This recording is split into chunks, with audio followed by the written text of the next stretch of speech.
গোটা পৃথিবী রাজনীতিবিদরা চালায় না, এটা মনে রাখবেন। আমি আমার গোটা পৃথিবী জুড়ে আমার যে আন্ডারস্ট্যান্ডিং আছে, পৃথিবী চালা হচ্ছে ব্যবসায়ীরা, রাজনীতিবিদরা বানায় হচ্ছে কারা। আপনি আমেরিকার ইলেকশন দেখেন, ওদের ইলেকশন তো পৃথিবীর সবচেয়ে মানে আপনার যেদিকে বলা এক্সপেন্সিভ ইলেকশন, ওই ইলেকশনে টাকা পয়সা আসে কোত্থেকে? কেন ইসরায়েলিরা কেন বা ইহুদিরা কেন এখানে এত শক্তিশালী জায়নিস্টরা? কারণ লবিস্ট তারা, টাকা পয়সা তারা দেয়। বারাক ওবামাও তার টাকা ছাড়া কোনোদিন ইলেকশনে আসতে পারবে না, মানে তিনি প্রেসিডেন্ট হতে পারবেন না, তিনি জানেন। বাইডেনও পারবেন না, ডোনাল্ড ট্রাম্পও পারবেন না। অতএব প্রত্যেকে তাদের কাছে ধরা। তা আপনার কাছে ধরা কেন হবে? আপনি তো সেখানে এরকম কোনো মানে প্রেশার গ্রুপ আপনি তৈরি করতে পারেন না, আপনার টাকা নেই। আপনাকে এই জায়গাটি তৈরি করার জন্য আপনাদেরকে আসতে হবে, আপনাদের অর্থের মালিক হওয়া দরকার। ব্যবসা করলে টাকা পয়সা আসে, যারা চাকরি বাকরি করে তাদের তো আর টাকা পয়সা নাই। একটা এক্সাম্পল বলছি আর কি। তো ওরা তো করে কৃষি কাজ, এরা করতো ব্যবসা, এদের টাকা পয়সা মক্কা রেখে গেল, ওরা হচ্ছে কৃষি কাজ, এবং ওদের ওই জায়গা জমিন বা বাড়িঘর এগুলো ভাগ করে দিয়েছে মুসলিমদের মাঝে। এই একটা দরিদ্র জনগোষ্ঠীকে আল্লাহ তাআলা বলছেন ওয়াইদ্দু লাহুম মাসতাতাতুম মিন কুওয়াতি ওয়া মির রিবাতিল খাইল। রিবাতিল খাইল কোথায় পাবে? বিশাল বড় মানে বহর তৈরি করো, কি বলে এটাকে, ঘোড়ার বহর তৈরি করে যুদ্ধ করার জন্য। ঘোড়া কিনবে কোত্থেকে? তাই তো খাবারই নেই বাসায়। তার মানে হচ্ছে একটা ঘোড়া এর ইন্ডাস্ট্রি তৈরি করার কথা আল্লাহ তাআলা বলেছেন। ঘোড়া ইন্ডাস্ট্রি তৈরি করলে কি হয়? অনেকগুলো ঘোড়া আনলে এই ঘোড়াগুলোকে রাখার জন্য আস্তাবল লাগবে, এগুলোকে মানে লালন পালন করার জন্য লোক লাগবে, এগুলোর খাদ্যের ব্যাপার লাগবে, এগুলোকে ট্রেনিং দেওয়া লাগবে, এগুলোর জন্য চিকিৎসা, কারণ অসুস্থ হয়ে যাবে তার জন্য চিকিৎসা লাগবে। কতগুলো ইন্ডাস্ট্রি এর সাথে জড়িত দেখেন। আল্লাহ সুবহানাহু ওয়া তাআলার মূল উদ্দেশ্য হলো তোমরা ইন্ডাস্ট্রি তৈরি করো, ইকোনমিক্যালি তোমরা স্ট্রং হও, তোমাদের অর্থনৈতিকভাবে অনেক শক্তিশালী হতে হবে। অর্থনৈতিকভাবে শক্তিশালী হলেই তো আপনি কাজ করতে পারবেন। নি'মাল মালুস সালিহ লিররাজুলিস সালিহ, ভালো মানুষের কাছে টাকা থাকা এটা অনেক অনেক উত্তম। খারাপ মানুষের কাছে টাকা পয়সা থাকলে তারা এটা খারাপ কাজে ব্যবহার করবে, ভালো মানুষের কাছে টাকা থাকলে এটা ভালো কাজে ব্যবহার করবে। তা আপনাদের এন্টারপ্রেনিয়র কবে হবেন আপনারা? আপনি কি কেবল চাকরি করবেন? আমি জানি না কেন চাকরি কেবল আমাদের মাথায় আছে। আপনি কি এন্টারপ্রেনিয়র হতে পারেন না? যেন আপনি 10 জন 20 জন 50 জন 100 জন 200 জন 500 জন লোককে আপনি চাকরি দেবেন। আমরা পৃথিবী জুড়ে একটা যুদ্ধক্ষেত্রের মধ্যে আছি, আপনারা জানেন। তো আপনারা তো এই যুদ্ধক্ষেত্রের প্রধান যোদ্ধা আপনারা হতে পারেন কিভাবে? এন্টারপ্রেনিয়র হওয়ার মাধ্যমে। আপনি ধরেন ইসরায়েলি পণ্য বর্জন করবেন, কত বর্জন করবেন? সেদিন আমাকে একজন বলল, স্যার আপনার বলেন পণ্য বর্জন করতে, অমুক দেশের তমুক দেশের, শেষ পর্যন্ত দেখি সবই বর্জন করার লাগে। তো ভাতের চালও কিনতে পারবো না, কারণ চালও অন্য জায়গা থেকে আসে। তাহলে আসলে বর্জন করবো কি, অথবা বর্জন করবো কি, অথবা কি না বর্জন করবো? সবই তো আলটিমেটলি বর্জন করা লাগে। আপনারা বলেন তো আপনাদের বা আমাদের কয়টা প্যাটেন্ট আছে? যে এরকম লিভার ব্রাদার্সের মতো একটা প্যাটেন্ট, অথবা ধরেন আপনার স্যামসাং এর মতো, একেবারে ছোটই বললাম, এর চেয়ে আরো বড় বড় আছে, কয়টা প্যাটেন্ট আমাদের আছে যে প্যাটেন্ট দিয়ে আমরা যুদ্ধ করতে পারবো? আমরা কি করতে পেরেছি? আপনারা এইরকম জায়গায় এন্টারপ্রেনিয়রের জায়গায় আপনারা চলে আসেন, সেই জায়গাগুলোতে এটা একটা যুদ্ধক্ষেত্র বলছি। আপনি আসলে কি এগিয়ে যাচ্ছেন? মান ইস্তাওয়া ইয়াউমাহু ফাহুয়া মাকবুনুন, যার দুদিন সমান যায় সে ব্যক্তি তো মাকবুন। হাদিসটির মধ্যে সনদগত দুর্বলতা আছে, কিন্তু বক্তব্য সত্য। যার দুটো দিন সমান যায় সে তো সত্যিকার অর্থে মাকবুন, সে তো সত্যিকার অর্থে প্রতারিত, সে পরাজিত, সে পর্যুদস্ত, সে পিছিয়ে পড়েছে। আমরা কি আসলে এগিয়ে যাচ্ছি কিনা? আপনি কি ইঞ্চি ইঞ্চি করে আপনার নিজকে মেপেছেন? জ্ঞানের ক্ষেত্রে আপনি কতটুকু এগিয়ে যাচ্ছেন? 2 নম্বর বিষয় হচ্ছে যে আমরা আসলে কেন জ্ঞান অর্জন করছি? What is the purpose of your knowledge, বা what is the purpose of your education? আপনি কেন জ্ঞান অর্জন করছেন? নিশ্চয়ই চাকরি করার জন্য। আর চাকরি শব্দটা সার্ভেন্ট, সার্ভিস, তো আপনি তো সার্ভেন্টই হচ্ছেন। কেউ বাসায় কাজ করে, কেউ বাসার বাইরে কাজ করে। সেদিন একজন গল্পের ছলে আমার কাছে কয়েকজন স্ক্রিনশট পাঠালো। একজন মহিলা অন্য আরেকজন মহিলাকে বলছেন, আপা আর তো পারতেছি না এই লোকেরই নিয়ে, এখন করণীয় কি? তো ওই মহিলা যার অপর প্রান্তে তিনি একজন হিজাবি সিস্টার এবং খুব দিনী বোন তাকে বলছে, তোমাকে তো অনেক আগে বলছি এই লোকের তালাক দিয়ে দাও। বলে, আপা আমি তো আমার স্বামীর কথা বলি না, আমি বলতেছি আমার অফিসের বসের কথা। বলছে, হা একটা চাকরি তো, কষ্ট করে চাকরিটা রাখো, যদি চাকরি পাওয়া তো খুবই কষ্টের, কষ্ট করে চাকরিটা রাখো। আগে স্বামীরে বলছে তালাক দিয়ে দেওয়ার জন্য, কিন্তু বসের চাকরিটা রাখার জন্য বলেছে। আরেকজন তার মানে বোনকে মানে দিনী বোনকে জিজ্ঞেস করেছে, আপু আমি তো আর পারতেছি না, আমার করণীয় কি? আমি আর এই জীবন সহ্য করতে পারছি না। বলে, তোমাকে বহু আগে বলছি তালাক দিয়ে দাও। বলে, আপা আপনার কথা শুনি তো তালাক দিয়ে দিয়েছি, এখন তো আমি প্রতিদিন 12-13 ঘন্টা 14 ঘন্টা আমি কাজ করতেছি, কিন্তু তাতে তো আমার সংসার চলতেছে না, করণীয় কি? আপনার কথা শুনে তো আগেই তালাক দিয়ে দিয়েছি। তো এরকম একটা জায়গায় আমরা আসলে আছি, যেটা একটা ভয়াবহ একটা বিপর্যয়ের মধ্যে আমরা যাচ্ছি। সত্যিকার অর্থে আমাদের নলেজের জায়গা, যেটা আমরা বলছি নলেজের জায়গা, ডিপার নলেজের জায়গা, ইন্টেলেকচুয়াল জায়গায় আমরা কখনো আমাদের নিজেকে নিয়ে যেতে পারি না। 2 নম্বরে আমরা বলেছিলাম যে আমরা তো আসলে সার্ভেন্ট হতে চাই, কিন্তু আপনারা কি এন্টারপ্রেনিউর হয়েছেন বা হওয়ার কখনো চিন্তা করেছেন?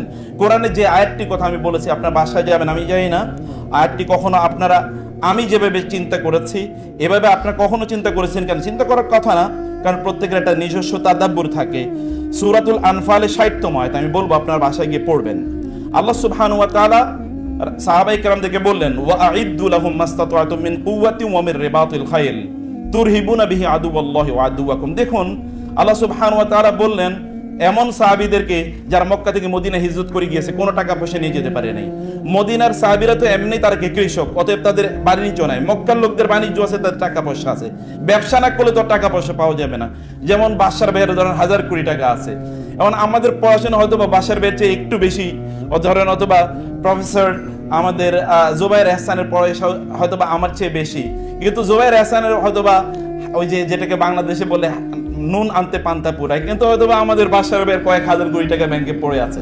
ব্যবসা করলে টাকা পয়সা আসে, যারা চাকরি বাকরি করে তাদের তো আর টাকা পয়সা নাই। একটা এক্সাম্পল বলছি আর কি। তা আপনাদের এন্টারপ্রেনিউর কবে হবেন আপনারা? আপনি কি কেবল চাকরি করবেন? আমি জানি না কেন চাকরি কেবল আমাদের মাথায় আছে। 3 নম্বরের যে বিষয়টি, তাহলে আসলে আমাদের আখলাক আছে কিনা।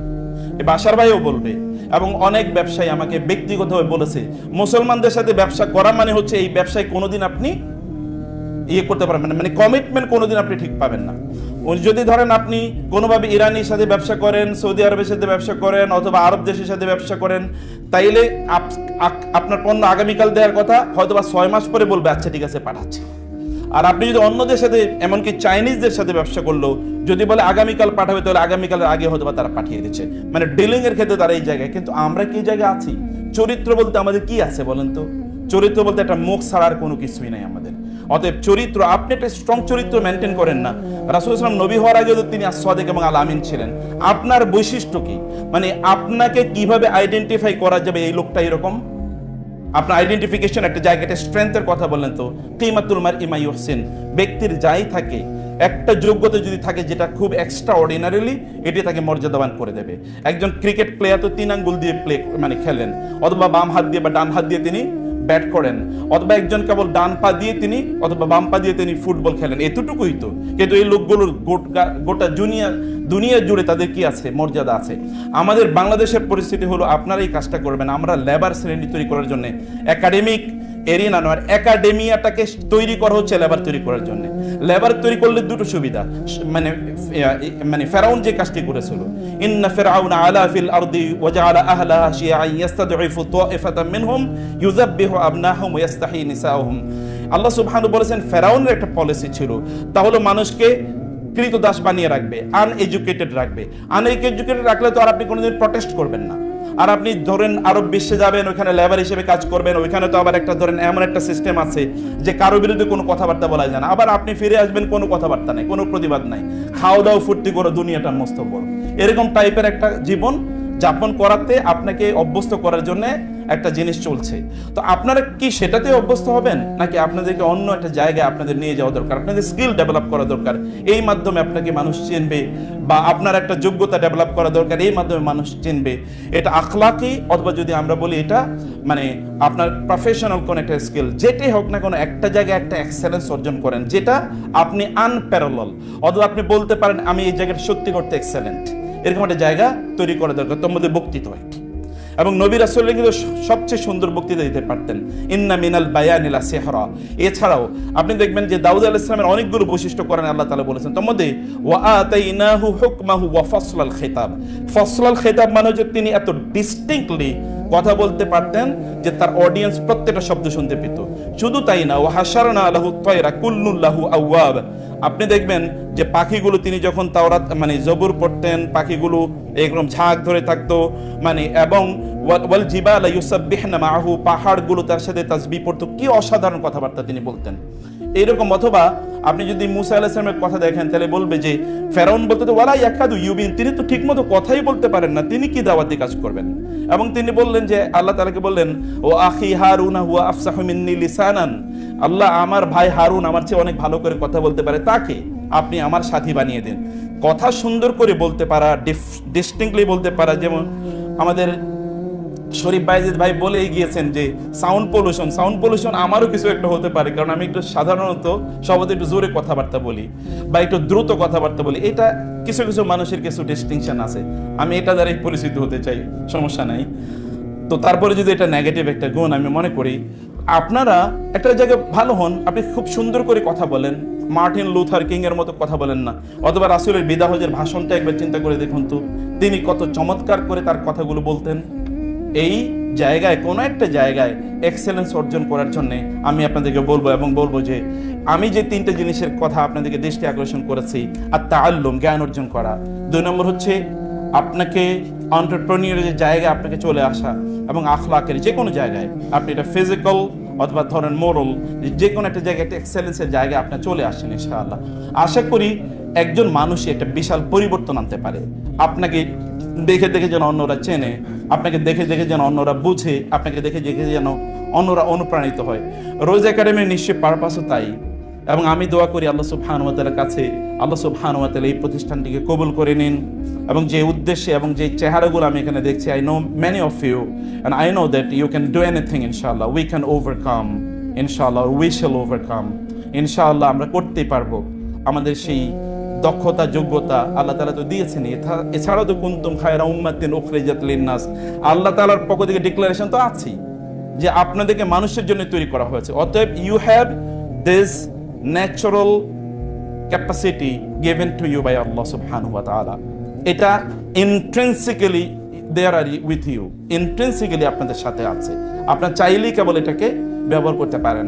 ব্যবহার করার জন্য আপনারা অবশ্যই উদ্যমী হবেন, এবং সেই ক্ষেত্রে আপনার সময় ব্যয় করবেন। প্রতিদিন আপনার কতটুকু পড়ছেন, আর যুদ্ধক্ষেত্রটা ভালো করে বুঝুন প্লিজ। আমাদের অ্যাভারেজ লোক দরকার নাই, আমাদের কিছু ইন্টেলেকচুয়াল দরকার, কিছু বুদ্ধিজীবী দরকার।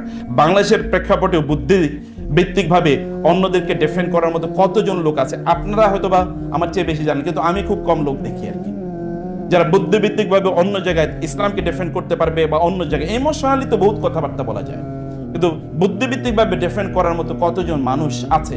আপনি তৈরি হয়ে যান না, you can become, you have this capacity given to you by Allah and the Lord is with you. আপনার রব তো আপনার কাছে আছে, আপনি দোয়া করলেই হয়ে যায় ইনশাআল্লাহ। তো থ্যাংক ইউ ভেরি মাচ, জাযাকুমুল্লাহ খায়র for your patient hearing. Allah আপনাদেরকে উত্তম প্রতিদান দান করুন, এবং উম্মার জন্য যোগ্যতর সিটিজেন হিসেবে, সদস্য হিসেবে, সম্পদ হিসেবে আল্লাহ তাআলা কবুল করে নিন। আল্লাহুম্মা আমিন। ওয়াসসালামু আলাইকুম ওয়া রাহমাতুল্লাহি ওয়া বারাকাতুহু।